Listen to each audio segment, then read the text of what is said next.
make sure to give my dad a 5-star review.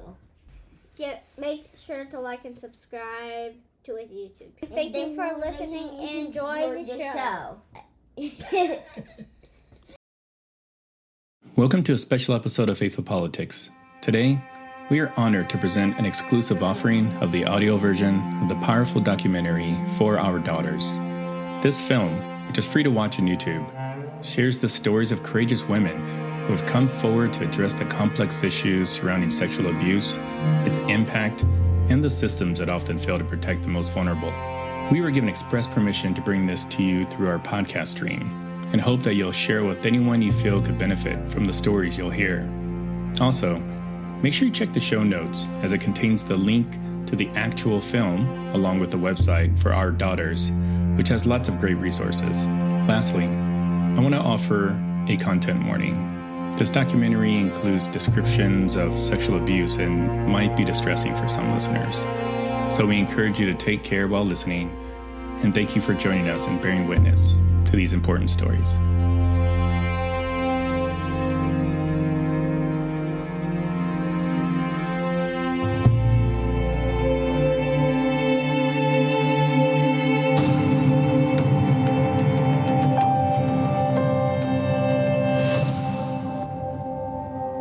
I was raised to be a wife and a mother one day. So my whole purpose was to become this godly woman and not to serve my own needs or desires. As a girl growing up in the church through the purity culture, what I really gained from that was that if I was this amazing Christian woman who loved the Lord and was a good person, then the most I could hope for was God was going to bring me this amazing, godly Christian man. I was raised in the church. So the idea that these men, pastors, watch over your soul, this was the fishbowl I swam in. This was simply all I knew. But what Kate, Jules, and Krista didn't know was that the men who claimed to be their guides and protectors cared far less about them than about their own power over women and their power over the country. How do you make America great again? You make America Christian again. We get called, well, you're a Christian nationalist. You want the kingdom to be the government. Yes. The point of Christian nationalism, my goal, is to break American democracy. I'm going to be a dictator for one day. We need total dictator Trump. The Constitution is invalid. Christian nationalists see themselves as entrusted with this duty to take back the country. God, we didn't come just to go to church. We came to go to war. Their plan for winning this war is for Christian men to be aggressive, militantly masculine, even violent. And if they win, American women will be required to give them control of their bodies, just like the Christian women who have already been living under their authority.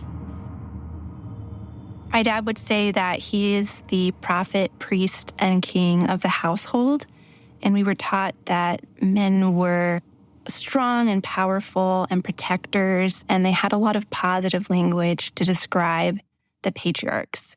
And then women had to be the helpers and to submit. I have 4 people in my life that I dictate the hours in their day. I dictate what time they go to the bathroom, when we eat, what we wear. Those are the people that I have almost limitless authority with. Anytime I showed a strong individual desire, then that was shut down. So I had to be quiet and weak just to survive. My whole goal in life was to grow up, get married, and have children. And we didn't believe in things like birth control. So the expectation was that we'd have as many children as possible. And our parents would use us to bring about this change in the country. We would make the country a Christian country. Godly women want to feed their men. Godly women are designed to make the sandwiches. But this is not an absolute law like the one about making babies. Christians need to be thoughtful about this with our kids. They're all arrows.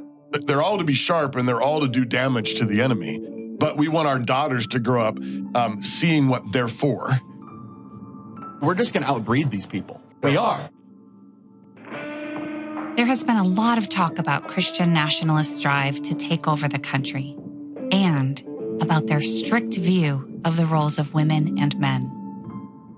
What's been hidden until now is that their views of what men and women should be like in the new America are already triggering one of the most shocking sexual abuse scandals in our history. When you've created a culture where manhood and womanhood is defined by submission and authority, you have created a culture where authority goes unchecked and easily becomes abuse. And so men think they can get away with abuse because they actually can get away with it.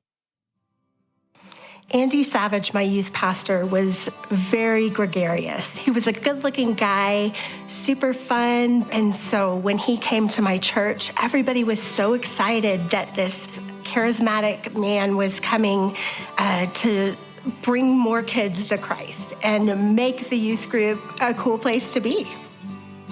Many of us in the youth group had gone up to church after school one day to hang out. Ultimately, it was going to be me and Andy there, and I didn't have a ride home. And so I remember calling my mom and asking her, is it okay if Andy brings me home? And she said yes. As we were driving home, Andy passed the turn to my house, and I remember asking him, where are we going? And he said, you'll see. Suddenly, he had turned down a dark dirt road and parked the truck and turned the lights off. And the next thing I knew, he was taking his penis out of his pants.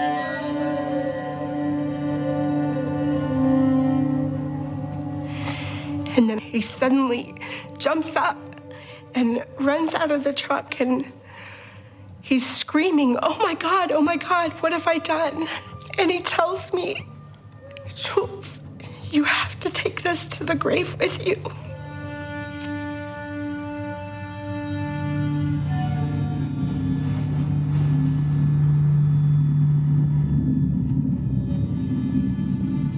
So in 2018, I finally got the courage to decide to come forward.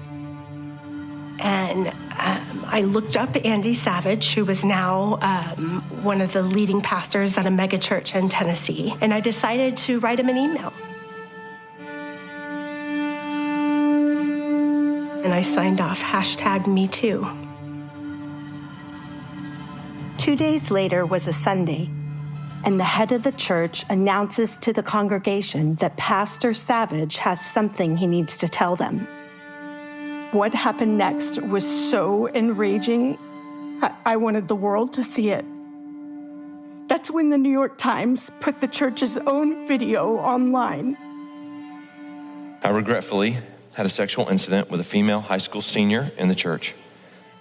He tells the world that it had occurred and that he was sorry. And everybody stands, and they give him a standing ovation.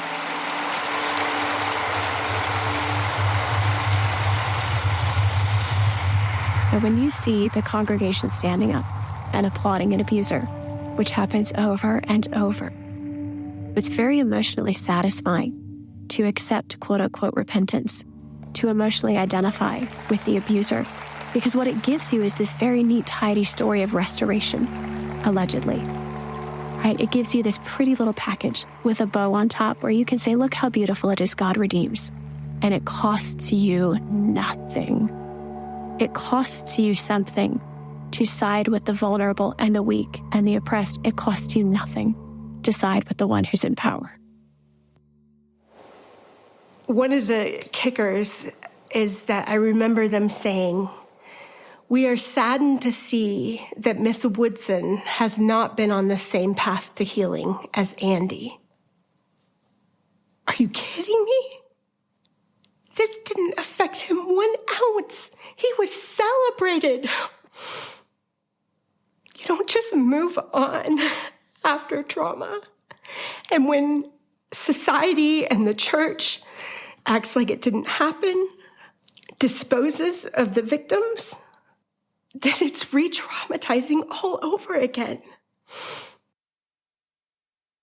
We've had the Me Too movement, but we still see the same toxic crap, excuse my language, happening in the church. There has got to be equality. There has got to be women having a voice. That's the voice of toxic femininity, right? There's toxicity there, but it's a rebellion against the way God made the world. So God made the world in such a way that the husband is the head, the wife is to look up to her husband, calling him Lord. They are subjugating half the population, the whole female population. To be able to justify that and rationalize it with all earnestness and true belief that this is God's will, that is very, very powerful and extremely destructive. You imagine, I'm this 15-year-old goody two-shoes nerd. I've never held hands with anyone. The pastor, right? This is my pastor. He holds the authority of God. He sexually grooms me. He sexually abused me. I'm sexually assaulted over 30 times as a 16-year-old girl. I told the music minister of the church. He told me I should never again speak of it. The senior pastor told me I should rededicate my life to Christ. The pastor who did it made me kneel in his office while he stood over me, praying out loud, hand on my shoulder, praying for God to cast Satan from me, essentially a sort of exorcism. And I slithered out of there feeling lower than I had ever felt. And then I was made to apologize to his wife. I am the girl who was blamed. Sexuality really is taught as existing only for men. Women exist as a means to an end, the sexual satisfaction of their husbands, or as a danger to a godly man. And then coupled with that is often a strong teaching that this need that men have, this sexual need that men have, is absolutely irrepressible, right? That it's God-given, and that they must have sexual release. And what that really does is it places the responsibility for sexual purity in every single instance squarely on the shoulders of the woman. If something goes wrong, if a man abuses, if he lusts, if he has sex outside of marriage, right? Well, that's the woman's fault. And he went on to, a bigger and better job at a more prestigious church. I'm sure he had a higher paycheck. And his whole career, he never faced a bit of consequence.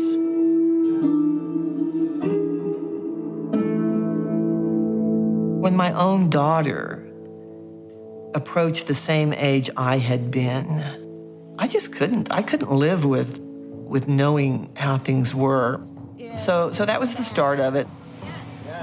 This massive institutional enablement of horror must be addressed on an equally massive scale. Any woman who dares to speak publicly, then they will rain almighty hell on you. Some of the people who vilified me publicly were the highest leaders of the Southern Baptist Convention, the largest Protestant faith group in this country. These are not just, some deranged, isolated people. No, This is part of the culture of what they do to women who speak out. Why is it that simply raising your voice about the mistreatment of women in the church and about the reality of sexual abuse in the church is enough to try to categorize you as a demonic influence and to silence your voice? And then, it all built on itself. When I wrote my first op-ed for the Dallas Morning News, it had my email address at the bottom of the op-ed. I was flooded with stories from other people. I got so many emails saying, "You're the first person I've ever told." That was when I thought, oh, this isn't just one bad pastor or even a dozen. This is a lot. For all of the years that I carried the secret, I thought that I was the only one. I just did not imagine that this was something that happened often. So imagine my surprise when I find Krista Brown speaking out. Right about the time that I was finding my voice and deciding that I couldn't be quiet anymore. My pastor was Jerry Vines. Pastor Vines became a godlike figure. Daryl Gilliard, Dr. Vines saw something in him. Gilliard was a fiery figure. He's on Jerry Falwell's television program and radio program. Let's welcome back to our pulpit, Daryl Gilliard.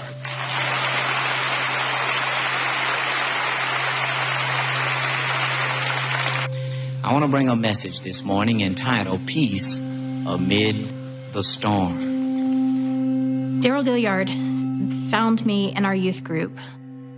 And when Daryl Gilliard came to me and told me he saw something, it was as if the Pope reached down and said, "I see something in you."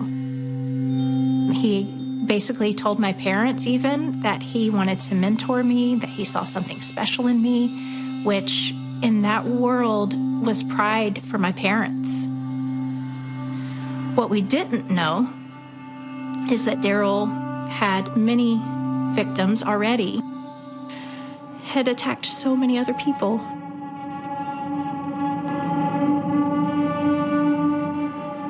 One of the nights of the revival, Daryl told me that he needed to speak to me after service.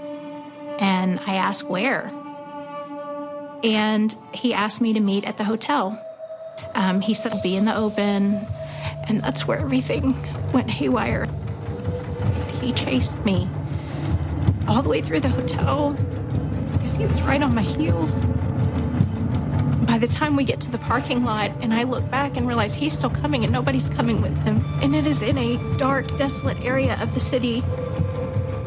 And just like a horror movie, you can't get your keys in your hand to get into the car. And he's on me from behind. And he's on top of me. Like, again, just like a horror movie, you're just trying to get the key in the lock. And animal instincts kick in. My adrenaline is high and I'm strong. And I somehow finally managed to get the key in and at the same moment reach back and just shove him. I managed enough to get into the car, but he was still coming. I can see him still in my back windshield as he's trying to leap towards the car. But I got away. And I drove all the way home thinking he's chasing me. My mother was waiting up for me, and she was very angry that I had missed my curfew, and then she saw me, and I just collapsed on the floor. I'd made it safely inside the door and locked the door. My mom decided she was going to call Dr. Vines. That was her first thought. Not call the police. I'm going to call Dr. Vines. Jerry Vines sat while I'm distressed across his desk, having to tell this horrible story. And Jerry Vines looked across the table with absolutely no reaction or no sense of, I can't believe this has happened. There was no sense of fear or worry other than about us telling. And the question was, who else knows? Who else have you told? No one. No one. Just mom. I told my mom. I haven't told anyone else. But it's good that you didn't tell anybody. Let's keep it that way. it'd be really embarrassing for you if people knew. It'd be really embarrassing for you if people found out about this. When we left that office that day, we understood that Jerry Vines was calling Paige Patterson and that they were going to move forward in removing him from ministry. Dr. Vines was a very prominent figure, but higher than that was Paige Patterson. I assumed, again, that I was the only one, and I assumed that it would be shocking to both of them, not fully understanding that they already knew. The church must do the right thing to help Brother Darrell. Patterson stood in the pulpit and invited Darrell in, and when he came in, you can see this moment of him embracing him like a son. And as they stand there embracing, the audience claps in a standing ovation for the man who just weeks before sexually assaulted me as a teenager. As to whether or not his total ministry... But worse, so much worse. Immediately and in that moment, they said they wanted to restore him. Brother Darrell has asked me to walk with him and others also of his dear friends across this country, including Dr. Falwell, Dr. Vine, in a process of restoration. That's exactly what we intend to do. If we took Scripture seriously, we would recognize that church leaders are held to a much higher standard. But in reality, we treat them with such a level of deference that there's almost no accountability at all. That's not God. That's not what he's commanded his church to be, and it's certainly not biblical justice.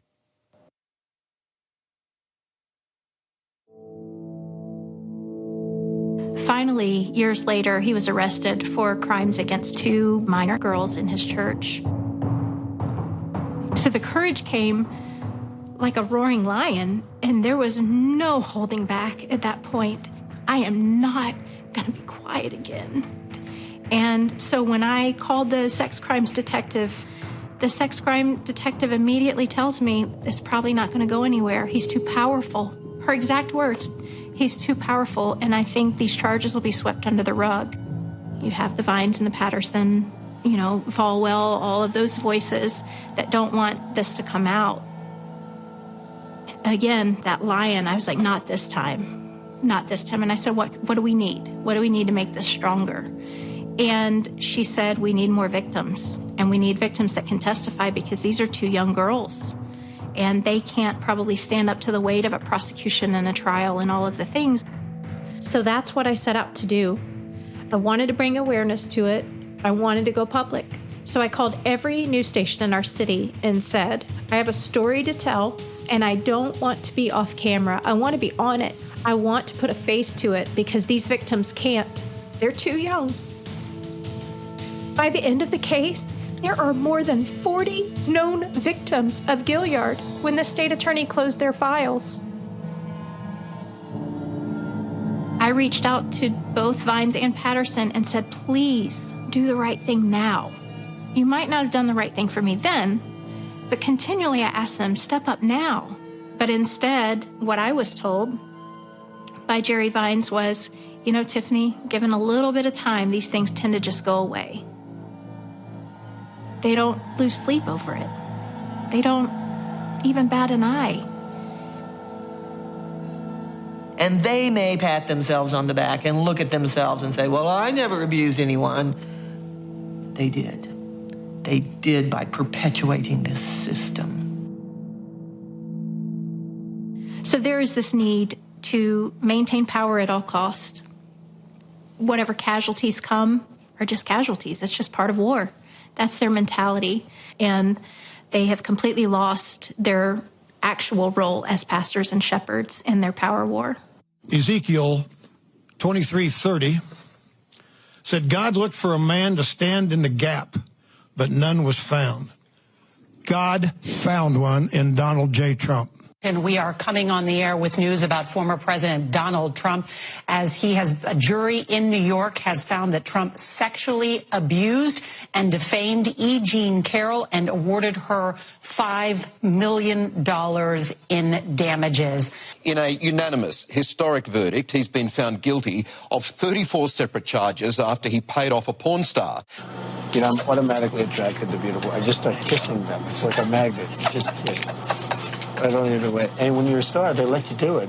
You can do anything. Whatever you want. Grab them by the pussy. You can do anything. It may seem surprising that a self-professed moral majority would end up supporting a candidate who has bragged about assaulting women. But if you look inside their own communities, you can see how for decades they have propped up men who have abused power and have excused all kinds of harm, all kinds of abuses for the sake of that power. The ends justifies the means. I will fight even harder for Christians with 4 more years in the White House. I get in there, you're going to be using that power at a level that you've never used it before. We wake up tomorrow in a Christian nation. Will women have the right to vote tomorrow if you wave that magic Christian wand? No. God doesn't need these people. I mean, let's talk about narcissism. Truly. I mean, for you, these men to think that they are so important to the mission, to God, to the nation, give me a break. The last and perhaps the most powerful temptation of Jesus was when he was brought up to a high mountain and the devil said to him, I will give you all the nations of the world if you only bow down to me. And Jesus refused. Now, people today are claiming that the church needs to have the power over other people, which strikes me as exactly the same temptation that came to Jesus on that mountain. And Jesus said no.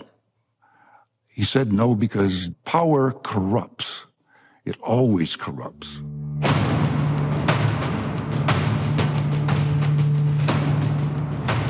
Hey, we'll talk about the insurrection. Let me tell you something. You ain't seen the insurrection yet.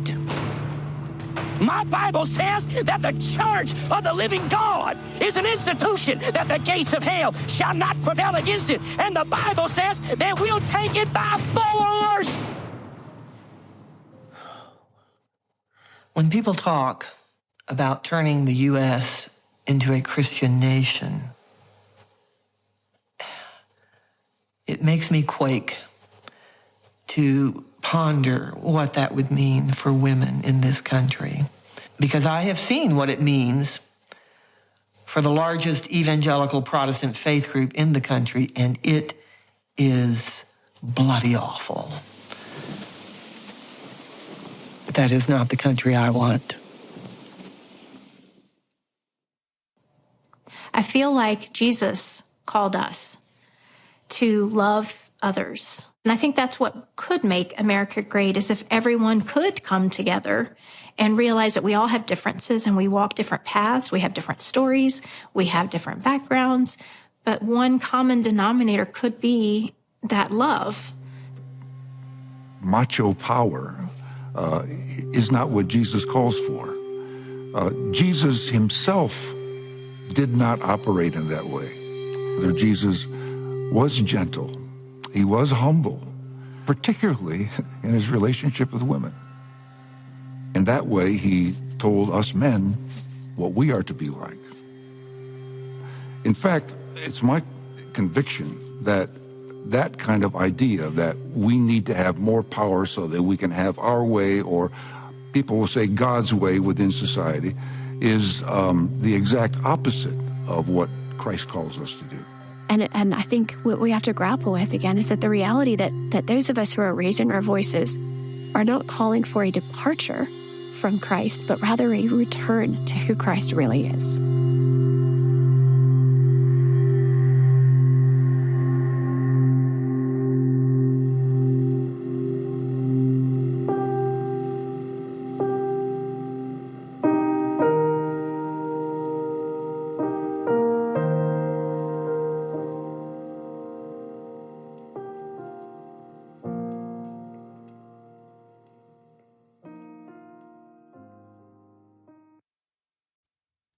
Hey there, Josh Bertram here, faithful host of the Faithful Politics Podcast. I want to let you know about a compelling new spinoff, the Faith Roundtable, where I'll be interviewing top faith leaders, theologians, and scholars to unpack the pressing issues that are shaping the church in America today. We'll dive into topics like faith in public life, social justice, and how we can engage our communities more effectively.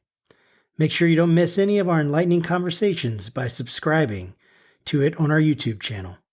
Join me at the Faith Roundtable, where deep discussion meets thoughtful insight.